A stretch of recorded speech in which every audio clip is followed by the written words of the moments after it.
திடீரென வானில் தோன்றிய தேவதைகள். நிலநடுக்கத்தின் போது துருக்கியில் நிகழ்ந்த ஒரு அதிசயம். அப்படி என்ன அதிசயங்க அது?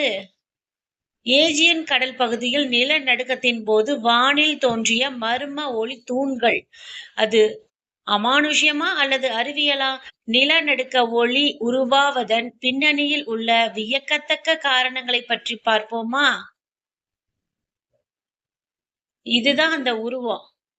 இந்த உருவம் பார்த்தீங்கன்னா, தேவதை மாரி இருக்குது அப்படின்னு சொல்றாங்க.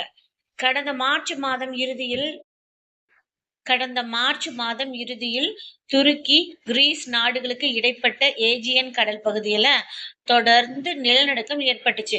ஏப்ரல் 1ஆம் தேதி வரைக்கும் நீடித்த இந்த நிலநடுக்கம் வானில் செங்குத்தான ஒளித்தூண்கள் மற்றும் மின்னும் ஒளிக்கற்றைகள் தோன்றிய புகைப்படங்களும் வீடியோக்களும் சமூக வலைதளங்கள்ல வைரலாகி வந்துச்சு. இந்த விசித்திரமான ஒளி பிழம்புகள் உண்மையா, ஏதேனும் கிராபிக்ஸ் காட்சிகளா என்று மக்கள் வியந்த நிலையில் இவை நிலநடுக்க ஒளி என்றழைக்கப்படும். நிலநடுக்கம் ஏற்படுவதற்கு சற்று முன்போ, நிலநடுக்கத்தின் போதோ, அதற்கு பின்னரே வானில் தோன்றும் மின்னல்கள், ஒளிப்பந்துகள், நீண்ட ஒளித்தூண்களே நிலநடுக்க ஒளின்னு சொல்றாங்க. மிக அரிதான நிலநடுக்கங்கள்ல மட்டும்தான் இது தென்பட்டதாம்.